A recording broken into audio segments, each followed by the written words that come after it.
na farin ciki in ga mutane na batawa da 'ya'yansu da matansu suna rasa rayukansu ba imani. Duniyan nan ba mutumin da na tsama duniya kamar wanda ke zuwa ya ce Allah ya ce annabi ya ce, sai ji kamar watsa masa wuta.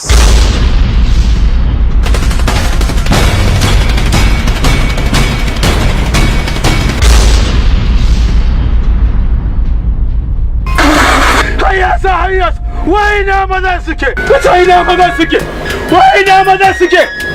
Ne je kan mai fada da aljani na Ladi Gajera, wai ina mazan suke.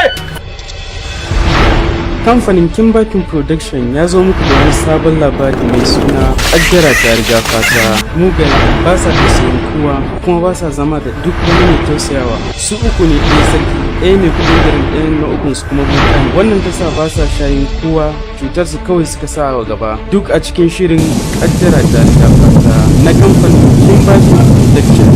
Wace irin alfarma kake nema uga? Ranka daɗe akan wannan yarinyar Marainiya Labila, domin yanzu ba ta da kowa sai kai ne tamkar mahaifinta kuma kai ne tamkar mahaifinta. Ranka ya daɗe, ina so na ɗauki maraicin Labila na kai ta gidana da ta ci gaba da zama har lokacin da ta samu nutsuwa hankalinta ya kwanta sai a ɗaura mana aure da ni da ita. Ranka da ni mun ji amma ba mu yadda ba kuma ba mu lamunta ba, saboda wannan ba kokari ba ne, san zuciya ne.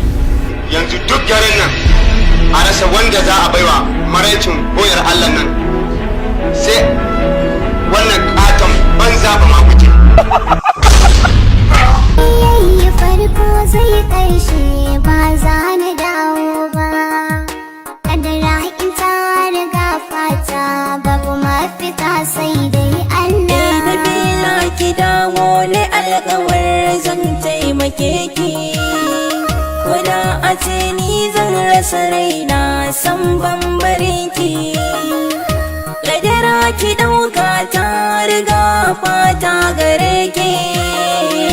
Kin rasa umma kin rasa abba ba sa gare ki.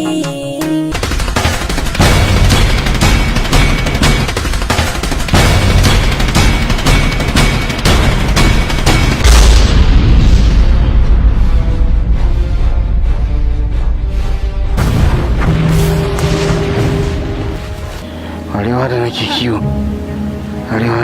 kiwo na ba ki har aure kowa yan ba raina ki koyi irin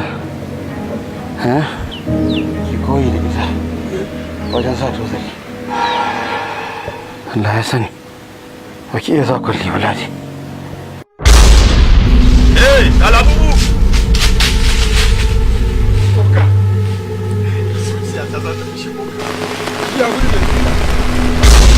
ya wuri ne ta boka ita ce farin ciki na.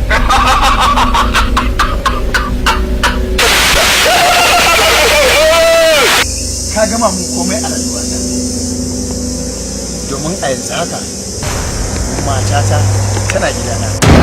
Dakata, ka je ka nemi matarka a duk inda take, domin ni ba matarka bace.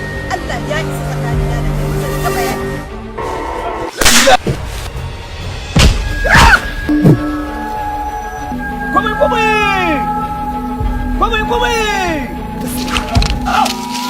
Come on!